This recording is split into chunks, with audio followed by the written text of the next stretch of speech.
l'heure actuelle, comment est-ce que vous décririez cette relation? On n'a jamais eu une chute, mais ça va de palier en palier. Et vous me disiez tout à l'heure en aparté que même à titre personnel, la Chine est proche de votre cœur. Chez nous, on dit que c'est dans le moment le plus difficile qu'on connaît les vrais ennemis. Alors qu'est-ce qui ressort de ces discussions qui vous intéresse plus particulièrement et qui est important pour l'Union des Comores?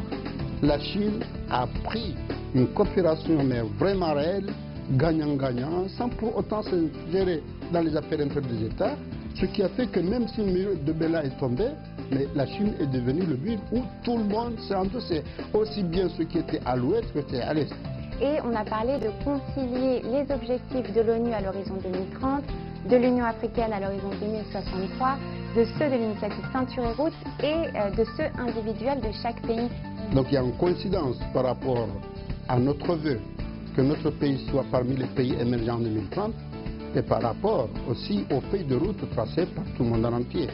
Donc de ce côté-là, effectivement, on parle le même langage avec l'Afrique.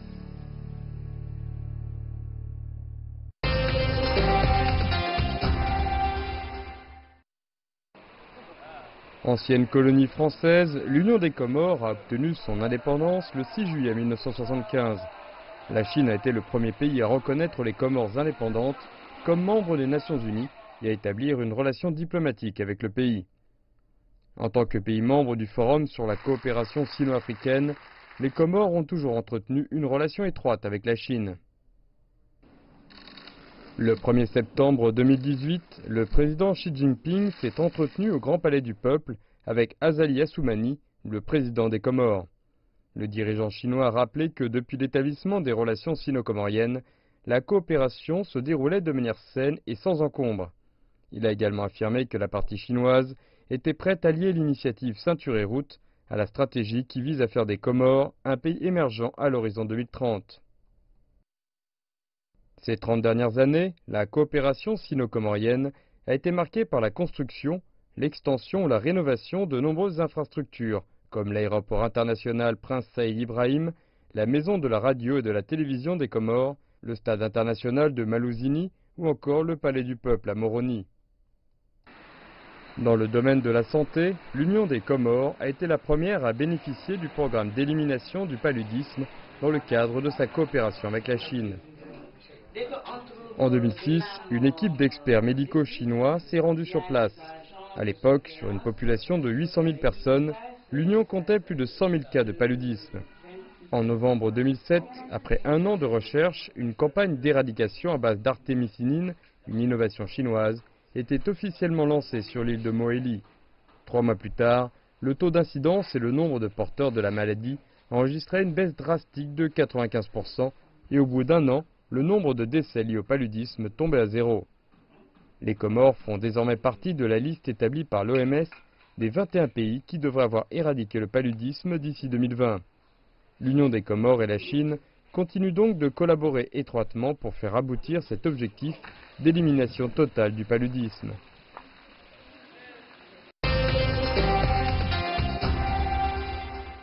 Bonjour Monsieur le Président. Bonsoir Madame. Monsieur Azali Assoumani, vous êtes le président de l'Union des Comores. Merci de nous recevoir pour cet entretien exclusif avec CGTN Français. Moi aussi, je vous remercie de m'interviewer. Je suis à votre disposition. Alors, cette année, la Chine et l'Union des Comores ont fêté leur 43e anniversaire de relations diplomatiques. À l'heure actuelle, comment est-ce que vous décririez cette relation?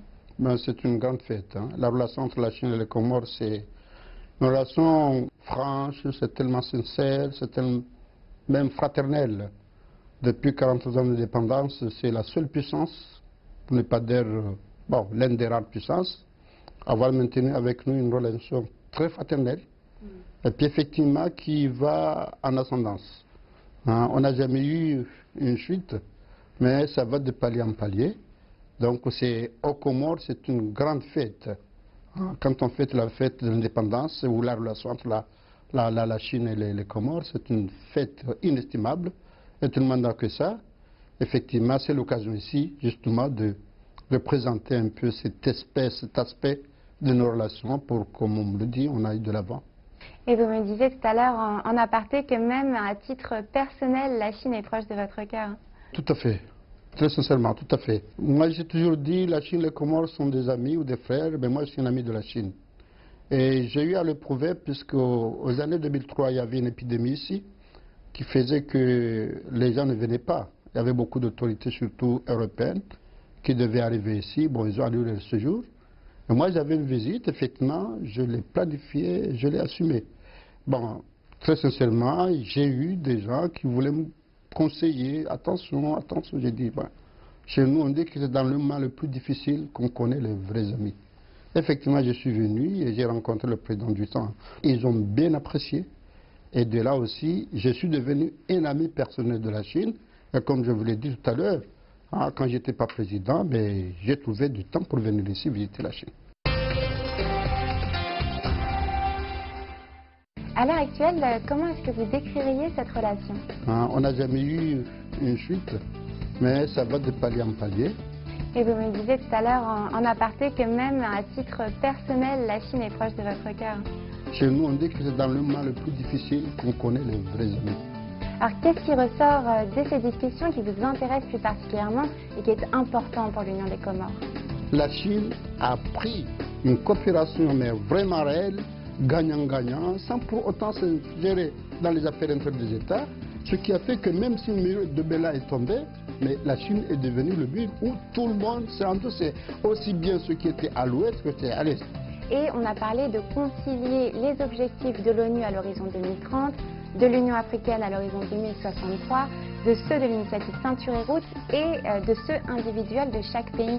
Donc il y a une coïncidence par rapport à notre vœu que notre pays soit parmi les pays émergents en 2030 et par rapport aussi aux feuilles de route tracées par tout le monde en entier. Donc de ce côté-là, effectivement, on parle le même langage avec l'Afrique. Et aujourd'hui, vous êtes ici en visite à l'occasion du sommet 2018 du Forum pour la coopération sino-africaine. Donc vous avez assisté à la cérémonie d'ouverture d'hier et aux discussions de la table ronde qui se sont tenues aujourd'hui. Table ronde qui était coprésidée par Cyril Ramaphosa et Xi Jinping. Alors qu'est-ce qui ressort de ces discussions qui vous intéresse plus particulièrement et qui est important pour l'Union des Comores? Vous savez que moi j'ai essayé d'être un peu plus ambitieux, arrogance à part. Parce que comme je l'ai dit au président, parce qu'avant ce forum, j'ai eu l'honneur d'être reçu par le président Xi Jinping. Il a organisé un dîner auquel il a délégué son vice-président qui m'a reçu. On a été reçus aussi en visite et puis un dîner par le secrétaire général du Parti communiste. Ceci autant d'égards à l'égard du pays, les Comores, à mon égard, que franchement, on est plus que satisfait. Mais ce que j'avais dit, c'est que à un moment donné, on parlait des murs de Berlin. Il y a un mur où le monde est coupé en deux. Il y en a qui se collaient dans l'autre côté, à l'est, et les autres à l'ouest. Mais pendant ce temps-là, la Chine, ils s'en foutaient de ce mur. Il entraînait des relations en Afrique avec aussi bien les pays qui tournaient vers l'est ou ceux qui tournaient vers l'ouest. Effectivement, on a bien gagné, parce que lorsque le mur est tombé, la Chine était le mur auquel c'est toute l'Afrique qui s'est endossée. Effectivement, j'ai eu à le dire aujourd'hui que cette histoire de la Chine et les Comores, ça a commencé depuis les années d'indépendance, d'une façon discrète et efficace.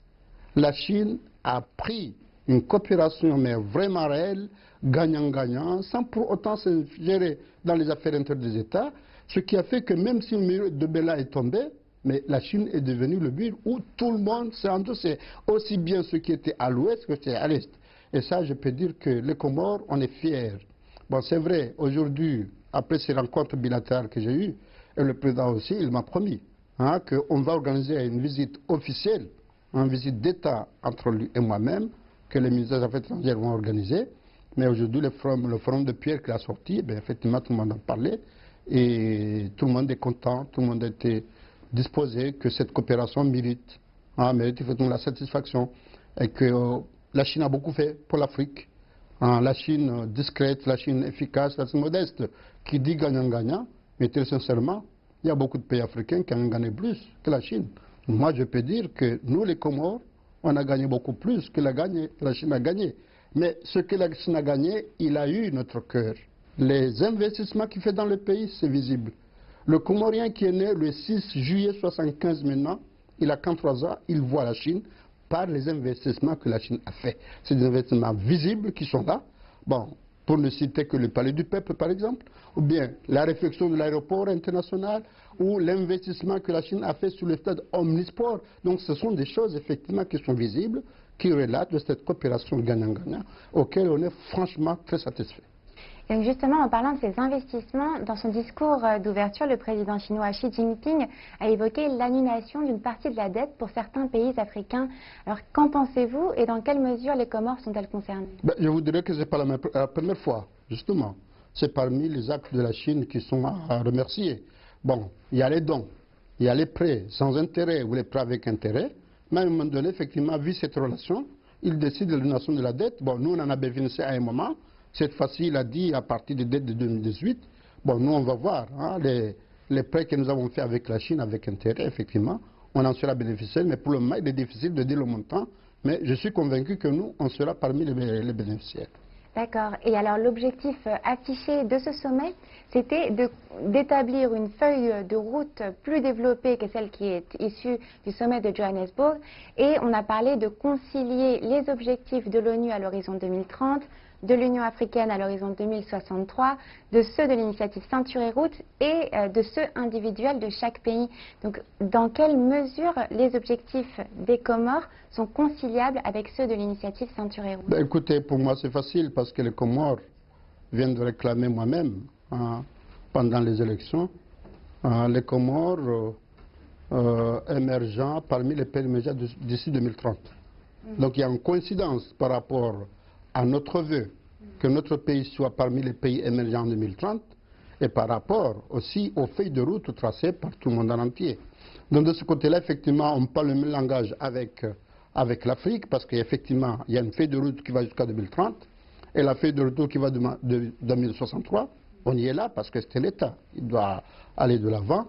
Effectivement, avec la Chine, nous, sur le plan militaire, on en a parlé. À Moroni d'abord, ils sont prêts à nous soutenir dans tous les domaines et surtout on a mis en avant les infrastructures aéroportuaires ou portuaires. On est des îles insulaires, donc on doit communiquer avec l'autre partie du continent par l'aéroport ou par le port, mais aussi les îles entre elles. Donc il faut communiquer, donc créer des infrastructures qu'il faut y aller parce que ça y va de l'unité du pays. Donc on en a discuté et même tout à l'heure je viens de m'entretenir avec une société chinoise qui a accepté de venir faire des investissements, aussi bien de l'aéroport que de port. Mais il n'y a que ça. Hein. J'ai visité ici une société d'énergie. Hein. La Chine nous a appuyé en matière d'énergie, mais énergie thermique. Mais là, on va étudier avec eux comment ils peuvent aussi investir à Moroni sur l'énergie renouvelable, sur le solaire. On a beaucoup de soleil à Moroni qu'en Chine. Et même je leur ai dit que si vous venez investir là-bas, ce n'est pas pour le marché de 600 000 habitants comoriens, mais vous pouvez viser aussi le marché régional, d'autant plus que nous, les Comores, on appartient à beaucoup plus d'organes, comme la SADC, comme les COMESA, comme la COI. Ce sont des organes où on a signé un statut de libre-échange, c'est-à-dire tout peut circuler sans douane. Donc le Chinois, la société chinoise qui produit à Moroni, il ne vise pas le marché Moroni, mais il vise aussi le marché de la région, donc c'est autant gagnant-gagnant. Donc on en a discuté pour ça, donc les aéroports, l'énergie, aussi surtout la formation. Hein?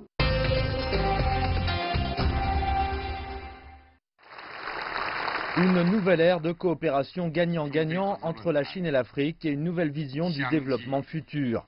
À la cérémonie d'ouverture du forum FCSA à Beijing, le président Xi Jinping a dévoilé 8 initiatives majeures pour les 3 prochaines années et au-delà.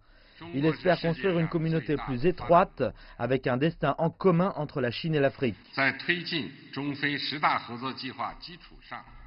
Sur la base des 10 grands plans de coopération, la Chine va travailler étroitement avec l'Afrique et mettre en œuvre 8 grandes initiatives dans des domaines comme l'accélération industrielle, la connectivité des infrastructures, la facilitation du commerce, le développement vert, la capacité de construction, la santé, les échanges de personne à personne et la paix et la sécurité. Pour assurer la mise en œuvre de ces initiatives, la Chine va fournir à l'Afrique 60 milliards de dollars de soutien.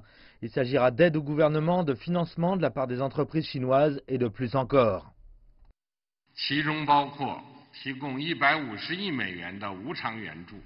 Cela comprend 15 milliards de dollars d'aides, de prêts sans intérêt et de prêts préférentiels, 20 milliards de dollars de fonds de crédit, 10 milliards de dollars de financement de développement Chine-Afrique, 5 milliards de dollars de fonds pour le commerce d'importation en provenance de l'Afrique et pas moins de 10 milliards d'investissements de la part des entreprises chinoises dans les 3 années à venir. Lors du forum d'affaires le même jour, le président Xi a encouragé les entrepreneurs de Chine et d'Afrique à venir sur le marché des autres pour échanger des liens commerciaux. Les affaires financières comme les visions de la Chine ont reçu un accueil chaleureux de la part des dirigeants africains lors de l'événement. Lors de la rencontre de 2 jours du forum, les dirigeants ont adopté la déclaration de Beijing sur la construction d'une communauté Chine-Afrique plus forte et le plan d'action de Beijing 2019-2021. Et durant une conférence de presse des présidents de Chine, d'Afrique du Sud et du Sénégal, le président Xi a déclaré que face aux défis mondiaux, les nations de Chine et d'Afrique devaient renforcer la coordination de leurs politiques et renforcer la coopération dans le cadre de l'initiative Ceinture et Route. Il a aussi mis l'accent sur le fait que la coopération internationale avec l'Afrique devait se faire dans le respect de chaque pays et apporter des résultats tangibles aux populations d'Afrique.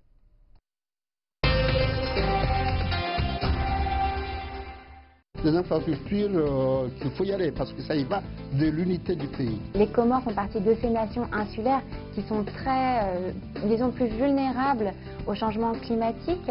On va essayer effectivement de faire une feuille de route pour aller pas à pas, de façon à ce que lorsqu'on fait un pas, qu'on ne soit pas obligé de faire une marche arrière. Est-ce qu'il y aura une représentation des Comores pour la première exposition internationale des importations de Chine? La vanille, on a l'ylang aussi pour le parfum, on a aussi le girofle, on a le café, le cacao, c'est autant de produits de rente très importants. Est-ce que vous pensez qu'on peut considérer que c'est une sorte de modèle économique pour les pays en voie de développement? On a discuté que la partenariat avec la Chine, il faut que ça soit un bel exemple par rapport à notre partenaire.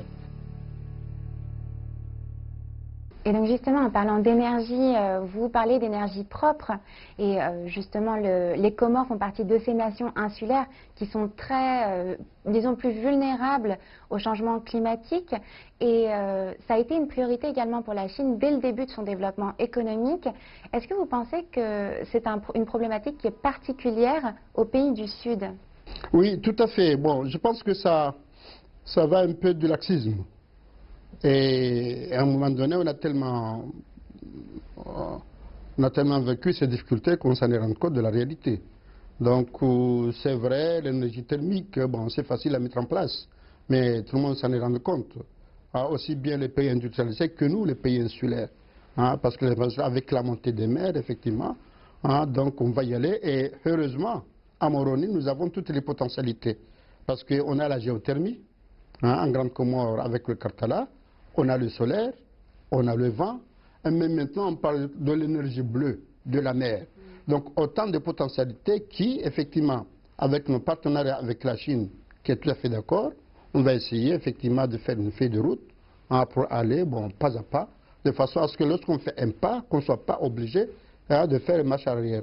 Par contre, en Moroni, à un moment donné, pendant 10 ans, le pays avait un problème d'éclairage. Bon, moi, quand on est venu, on est obligé de parler au plus pressé. Donc, le plus pressé, effectivement, c'était le thermique. Parce que c'est des groupes qu'on achète. On les a achetés, on les a amenés par avion pour faire en sorte que les gens aient l'électricité. Maintenant, effectivement, le moment est là pour voir les énergies renouvelables. Effectivement, à commencer par le solaire. Donc, on a déjà fait la prospection. Et là, on a pensé, et on est d'accord, on va revenir pour voir comment on va le faire avec la Chine. Effectivement, c'est un marché très important pour mettre en place. C'est bien qu'aussi, on a discuté avec les Émirats aussi. Donc on est en discussion. En tout cas, ça peut aller, parce que comme je l'ai dit, donc ça peut satisfaire les besoins du pays, mais ça peut aussi satisfaire les besoins des pays limitrophes aux Comores et les sociétés qui envoient un produit vont en gagner. Et alors, aux Comores, j'ai entendu dire que l'un de vos plus fameux produits, c'était l'ylang ylang. Oui. Et donc ça s'exporte beaucoup. Et est-ce qu'il y aura une représentation des Comores pour la première exposition internationale des importations de Chine qui se tiendra à Shanghai en novembre prochain? Écoute, là je suis candidat. Je viendrai personnellement. Je ne vais pas envoyer quelqu'un, je viendrai. C'est vrai, aux Comores, nous avons de la chance d'avoir des produits, ce qu'on appelle des produits de rente, des coûts de rente très importantes. la vanille. Hein. On a l'ylang-ylang aussi pour les parfums. On a aussi le girofle. Hein. On a le café, le cacao. C'est autant de produits de rente très importants qui, dans la transformation, effectivement, ça donne beaucoup d'argent. Mais le problème qu'on a chez nous, c'est qu'on l'exporte brut. Et là, on est perdant. Parce qu'ils nous achètent notre ylang à un prix minime pour aller faire le parfum, pour le vendre 4 fois, 10 fois, même ça va plus cher. Donc maintenant, ce qu'on a discuté ici même, c'est qu'à partir de ces cultures de rente, si on les transforme sur place, c'est une économie additive. On fait un label du pays et puis on l'exporte. Donc c'est tout le monde qui va gagner. La société et nous, on va gagner. Et aussi, ça va résoudre le problème de l'emploi. Parce qu'on a une jeunesse de 65% de moins de 33 ans qui a besoin d'être formée, d'être occupée. Effectivement, ça peut créer de l'emploi. Et c'est un bel emploi parce que c'est un emploi entrepreneurial. Mais ce n'est pas un emploi dans un bureau où demain on va le faire partir, mais il va être là pour s'entreprendre lui-même. Et ça peut y aller. Et très sincèrement, aussi bien la vanille, le girofle, l'ylang-ylang, et fort heureusement, en ces temps-ci, ben, les prix sont quand même au maximum. Hein. On en gagne avec ça. Des infrastructures qu'il faut y aller parce que ça y va de l'unité du pays. Les Comores font partie de ces nations insulaires qui sont très, disons, plus vulnérables au changement climatique. On va essayer effectivement de faire une feuille de route hein, pour aller pas à pas, de façon à ce que lorsqu'on fait un pas, qu'on ne soit pas obligé hein, de faire une marche arrière. Est-ce qu'il y aura une représentation des Comores pour la première exposition internationale des importations de Chine? La vanille, hein. On a l'ylang-ylang aussi pour les parfums. On a aussi le girofle, hein. On a le café, le cacao. C'est autant de produits de rente très importants. Est-ce que vous pensez qu'on peut considérer que c'est une sorte de modèle économique pour les pays en voie de développement? On a discuté que la partenariat avec la Chine, il faut que ça soit un bel exemple par rapport à notre partenaire. La Chine a également essayé de faire avec son modèle économique, de développer de plus en plus de valeur ajoutée dans son travail. Absolument, c'est ce qu'on a discuté, voilà, de valeur ajoutée. Est-ce que vous pensez qu'on peut considérer que c'est une sorte de modèle économique pour les pays en voie de développement, qu'il y a une voie du développement qui a été tracée comme ça? Ben, tout à fait, en tout cas je pense que ce serait l'idéal. Hein, parce qu'effectivement, je pense que un pays comme la Chine, avec qui on a eu des relations très sincères, il n'y a pas de problème. Mais vous imaginez quelqu'un qui vient prendre un produit, qui part pour venir le revendre 100 fois plus cher qu'il l'a pris, comment il peut accepter? Ben, il va falloir du temps pour le convaincre. Mais il va falloir aussi qu'il y ait une concurrence. Parce que si aujourd'hui on a un partenaire comme la Chine qui accepte de faire ça, mais les autres, on va être obligés d'accepter. Parce que s'ils ne viennent pas, c'est eux qui vont perdre. Hein? Donc je pense qu'ils sont plus intelligents de perdre la moitié plutôt que de tout perdre. Parce qu'effectivement, s'ils gagnent 100% ou 50%, mais en investissant sur place et en transformant sur place, écoutez, hein, le bénéfice va baisser, mais ils vont gagner quand même. Et je pense qu'effectivement, avec ce partenariat, ça peut inciter aussi aux autres partenaires, aussi bien aux Comores qu'en Afrique. C'est ce qu'on a discuté. On a discuté que la partenariat avec la Chine, il faut que ça soit un bel exemple par rapport à notre partenaire. À notre partenaire qu'à un moment donné, on s'en est travaillé, la colonisation sociale, l'esclavage, c'est une page tournée. Maintenant, on va y aller devant, mais comme la Chine, justement, il n'a pas un passé de ce genre qui puisse faire en sorte qu'il ne puisse pas investir dans le pays, mais ça va être un bel exemple. Et très sincèrement, on est bien parti avec les Chinois et j'espère que les autres vont adhérer pour aller de l'avant. D'accord, merci. Merci, Monsieur le Président, pour votre temps. Merci de nous avoir reçus et d'avoir répondu aux questions de ce GTN. C'est un grand plaisir de répondre à vos questions. Merci beaucoup. Et j'espère qu'aussi, à un moment donné, on va se retrouver à Moroni, pourquoi pas, hein, pour renouveler cet entretien. Avec plaisir. Merci beaucoup. Ok, je vous remercie.